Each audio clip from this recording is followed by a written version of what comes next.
Salbono Unjani. That means hello, how are you? Remember the rules from the first video.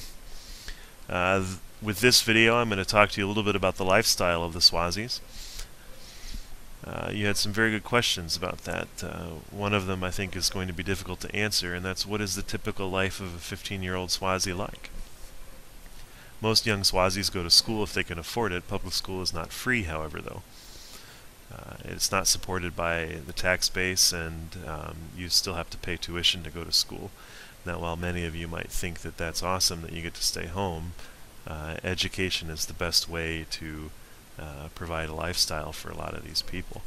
And most of them, in fact, all of the kids that I went to see, would ask for two things. One, a toy, and the other would be pencil and paper so they could go to school.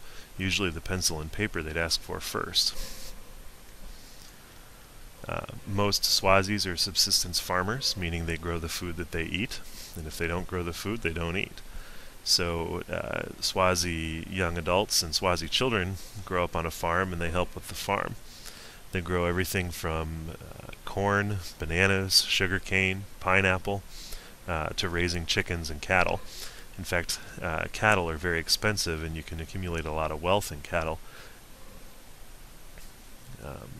There was a practice that required a man who wanted to get married to actually provide, I think, 17 or 18 cattle as a dowry to the father of the wife-to-be.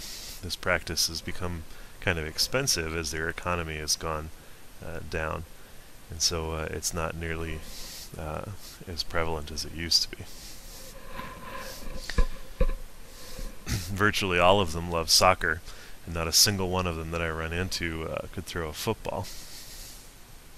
Some of them go on to higher education, like nursing school, or working in the service industry, and they all live in large extended families. That's one of the interesting things that's happened over the last 30 years. It's actually very tragic, as AIDS has wiped out an entire generation of people. The younger generation has watched their parents die of AIDS. They've watched a lot of their younger siblings die, and so it's left orphans to care for the younger children. This sadly has forced many of them to become adults sooner than they should or need to. The architecture is mostly cinder block structures. They use these to build their supermarkets, hospitals, and businesses. It's becoming far more common to use them to build your home now, too. In the rural areas, there are still Swazis that live in thatched huts. The language they speak is Siswati. Its name and the name of Swaziland are derived from King Mswati, who established their independence as a British protectorate in the 1800s. The area has been inhabited, however, since the dawn of humans about 200,000 years ago. There are artifact mineral mines there that are 43,000 years old, and cave paintings that are 25,000 years old. The Khojan Bushmen were the first inhabitants of Swaziland, and they still live in parts of South Africa. In South Africa, they're known as the San. This is actually really interesting, I think, because if you trace mitochondrial DNA back far enough, you find that the San are the common ancestors for all humans on the planet. I'll provide some links in the sidebar so you could see some other videos on that subject, and I highly recommend them. But what this really means is that we are all African, and our very distant cousins still live right in the place that we all trace our ancestry back to. It's kind of like saying we are Marshall, except much bigger and much older. In the 15th and 16th centuries, though, the Khojans were pushed out and some were assimilated by the Bantu when they moved down from the eastern lake regions. As far as food goes, this has actually been quite a tasty journey.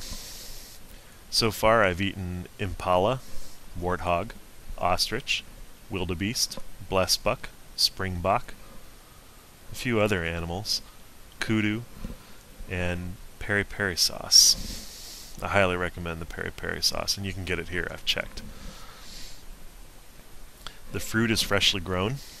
In the market you can get avocados right here from Swaziland. In fact, you can stop on the street and the ladies that grow them are selling them to you. Bananas, citrus, and plantains as well. We got around just like we do here in cars. Most of the cities are connected by major highways, 2 to 4 lanes. And within the cities there are paved roads. If you want to go out into the rural areas and help people, though, you're going to wind up driving on some really bad dirt roads.